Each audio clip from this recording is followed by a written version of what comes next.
ሰበር ዜና የአሜሪካው ፕሬዝዳንት ዶናልድ ጄ ትራምፕ በሰላም ድርድሩ ዙሪያ ዛሬም ዓለምን የሚያሳርፍ መልካም የተባለ መግለጫ ሲሰጡ በእስራኤል በኩልም መልካም የተባለ ዜና ተሰምተዋል። በሌላ በኩል ለአሜሪካና ኢራን ድርድር አስቸጋሪ ሊሆኑ የሚችሉ ጉዳዮች ይፋ ሆነዋል። ከአሜሪካን በኩል እንዲሁም ከኢራን የተሰጡ መግለጫዎች አንዳንዶቹ ለዓለም ተስፋን የሰጡ ሲሆኑ አንዳንዶቹ ደግሞ አሁንም ገና መረጋጋትና ንግግር የሚፈልጉ ናቸው። እኔና ባልደረባዬ ሁሉንም በዝርዝር አጠናክረን ይዘንላችሁ መተናል። እስከ መጨረሻው አብራችሁን ቆዩ።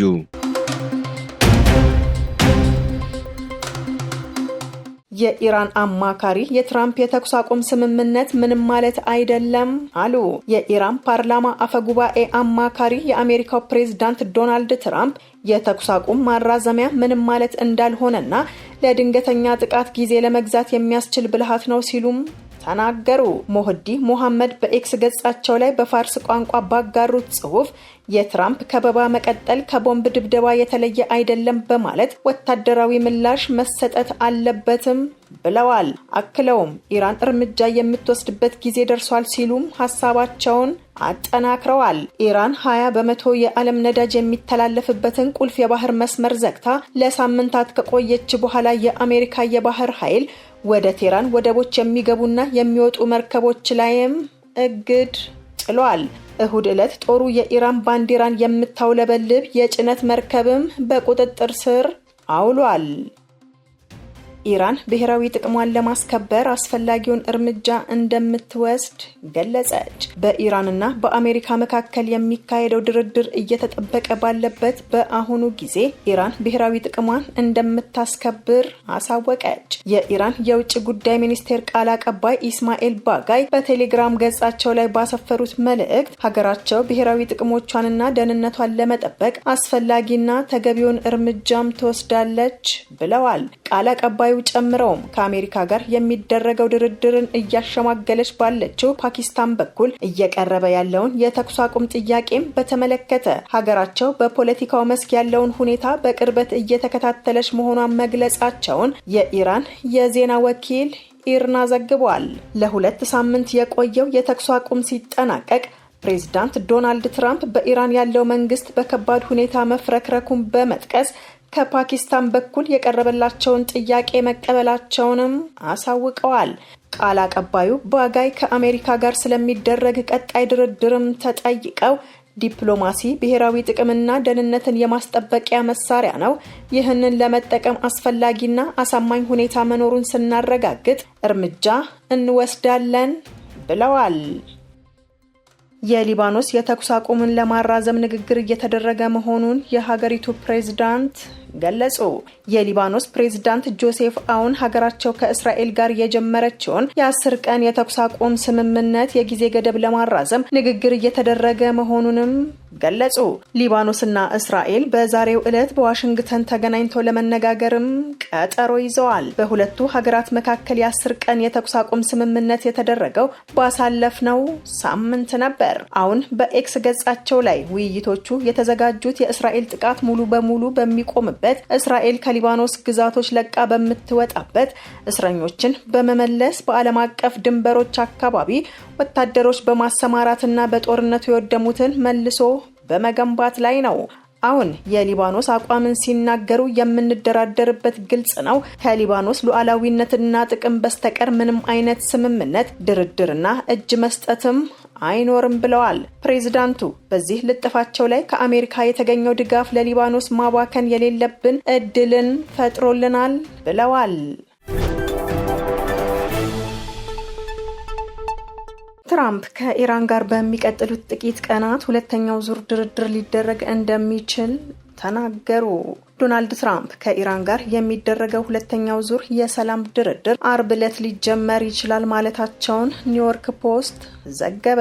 ጋዜጣው የፓኪስታን ባለስልጣናትን ጠቅሶ ከ36 እስከ 72 ሰዓታት ባሉ ጊዜያት ውስጥ ውይይቱ ሊጀመር እንደሚችልም ዘግቧል። የፓኪስታን ባለስልጣናት ያሉትን በሚመለከት የተጠየቁት ትራምፕ በጽሑፍ መልእክት ሊሆን ይችላል በማለትም መልሰዋል።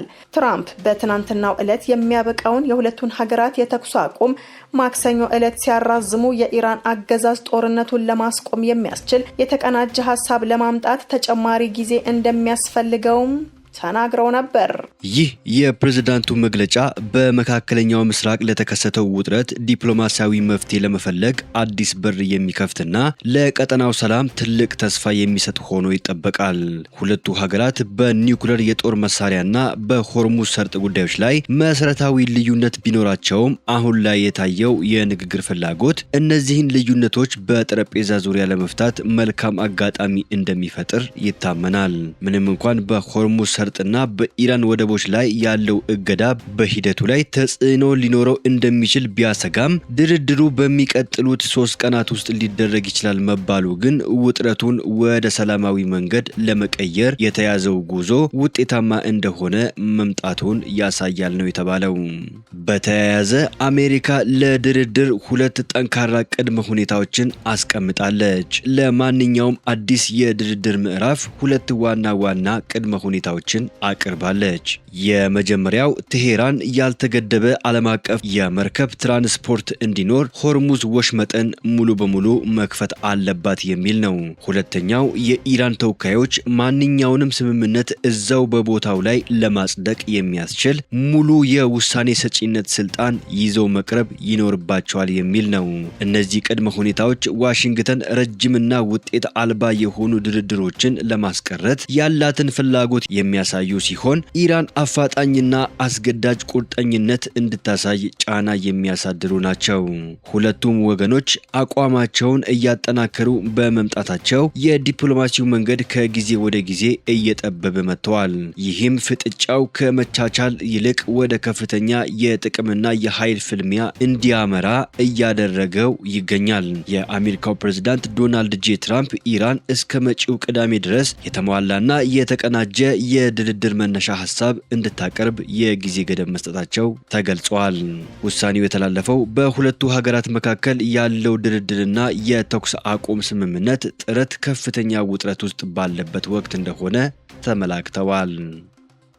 የአሜሪካው ፕሬዝዳንት ዶናልድ ጄ ትራምፕ ኢራን በኢኮኖሚ እየፈራረሰች ነው ሲሉ አዲስ መግለጫ ሰጡ። ሲሉም አፌዙባት። የአሜሪካው ፕሬዝዳንት ዶናልድ ጄ ትራምፕ ኢራን በገንዘብ እጥረት እየፈራረሰች መሆኗንና የሆርሙዝ ወሽመጥ ዳግም እንዲከፈት አጥብቃ እየፈለገች መሆኑን የሚገልጽ አዲስና ቁጣ ቀላቅል መግለጫ አውጥተዋል። ትራምፕ በማህበራዊ ሚዲያ ገጻቸው ባሰፈሩት መልእክት አሜሪካ በጣለችው የባህር ላይ እገዳ ምክንያት የኢራን መንግስት ወደ ሙሉ የኢኮኖሚ ውድቀት እየተቃረበ መሆኑን ገልጸዋል። ቴሄራን ገንዘብ ተርባለች ያሉት ትራምፕ ሀገሪቱ በቀን $500 ሚሊዮን የሚጠጋ ግዙፍ ኪሳራ እየደረሰባት መሆኑንም ጠቅሰዋል። በተጨማሪም የገንዘብ እጥረቱ እጅግ የከፋ ከመሆኑ የተነሳ የኢራን ጦርና ፖሊስ አባላት ደሞዝ አልተከፈላቸውም በሚል በግልጽ ማማረር መጀመራቸውን ገልጸው መልእክታቸውን በሚል የማሾፊያ ቃል ደምድመዋል።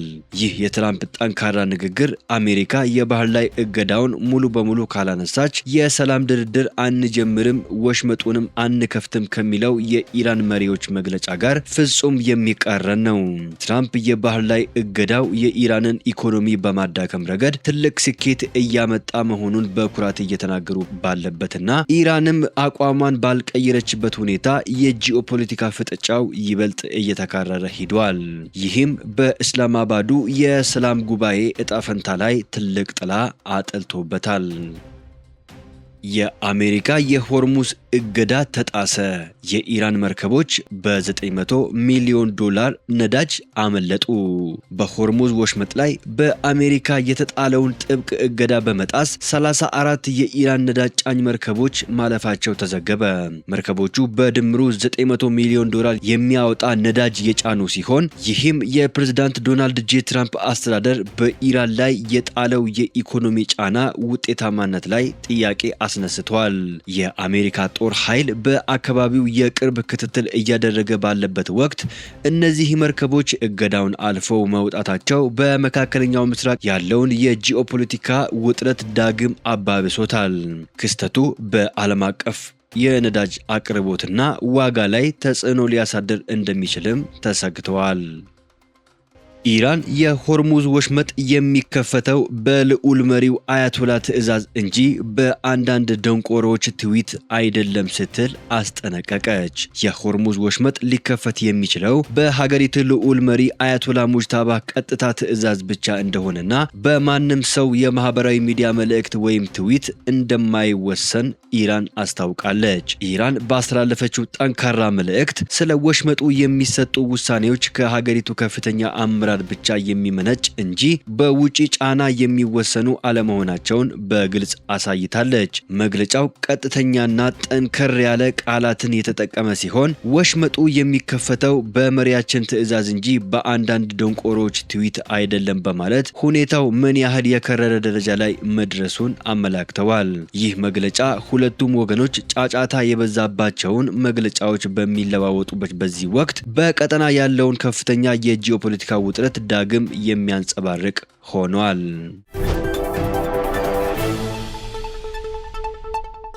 ኢራን ምን ያህል የዩራኒየም ክምችት አላት? ክምችቱስ ምን መሆን አለበት የሚለው አነጋጋሪ ሆኗል። አሁን ባለው ድርድር ውስጥ ዋነኛ መነጋገሪያ የኢራን የበለጸገ የዩራኒየም ክምችት ምን መሆን አለበት የሚለው ነው። ጦርነቱ ሲጀመር ኢራን 440 ኪሎ ግራም ዩራኒየም እንዳላትና ይህም 60 በመቶ የበለጸገ መሆኑን አንድ የአሜሪካ ባለስልጣን ተናግረው ነበር። ይህም ጦር መሳሪያ ለማምረት ወደሚያስችለው 90 በመቶ የበለጸገ ዩራኒየም በአንጻራዊነት በፍጥነት ሊያድግ ይችላል። ኢራን በተጨማሪም 20 በመቶ ድረስ የበለጸገ 1000 ኪሎ ግራም እንዲሁም 3.6 በመቶ ገደማ የበለጸገ 8500 ኪሎ ግራም ዩራኒየምም አላት። ይህም በተለምዶ ለሰላማዊ አገልግሎት ማለትም ለኃይል ማመንጨት ወይንም ለሕክምና ምርምር ይውላል። ወደ ኒውክሌር ጦር መሳሪያነት ሊቀየር የሚችለው በከፍተኛ ደረጃ የበለጸገ ዩራኒየም በአብዛኛው በኢስፋን እንደተከማቸም ይታመናል። ተቋሙ ባለፈው ዓመት በአሜሪካና በእስራኤል የአየር ድብደባ ኢላማ ከተደረጉት የኢራን 3 የመሬት ውስጥ የኒውክሌር ጣቢያዎችም አንዱ ነው። ይሁን እንጂ በከፍተኛ ደረጃ ከበለጸገው ዩራኒየም ምን ያህሉ በሌሎች ቦታዎች እንደተከማቸ ግን ግልጽ አይደለም። ምንጮች እንደሚሉት ቴህራን ለ20 ዓመት ኒውክሌር እንዳታበለጽግ የተቀመጠውን እገዳ ውድቅ አድርጋለች። በምትኩ ጦርነቱ ከመፈንዳቱ በፊት ያቀረበችውን የ5 ዓመት ገደብ ለድርድርም አቅርባለች። በተጨማሪም 440 ኪሎ ግራም የበለጸገውን የዩራኒየም ክምችት እንድታስረክብ የቀረበውን ጥያቄም ውድቅ አድርጋለች። ይህም ቀደም ሲል 60 በመቶ የበለጸገውን ዩራኒየሟን ለማዳከም በሚለው አቋሟ ጸንታለች። የዓለም አቀፉ የአቶሚክ ኢነርጂ ኃላፊ ራፋኤል ግሮስ ባለፈው ዓመት በጥቅምት ወር ለኤፒ እንደተናገሩት ይህ መጠን የበለጠ ቢበለጽግ 10 የኒውክሌር ቦምቦችን ለማምረት በቂ ይሆናልም ብለዋል። ውድ ተመልካቾቻችን ለሰዓቱ የተሰሙ ሰበር መረጃዎች ወደ እናንተ ያደረስናቸው ናቸው። በሌላ ሰበር መረጃ ከሰዓታት በኋላ እስከምንገናኝ በያላችሁበት የዓለም ዳርቻ ቸር ቆዩልን። ሰላም ለዓለማችን ይሁን።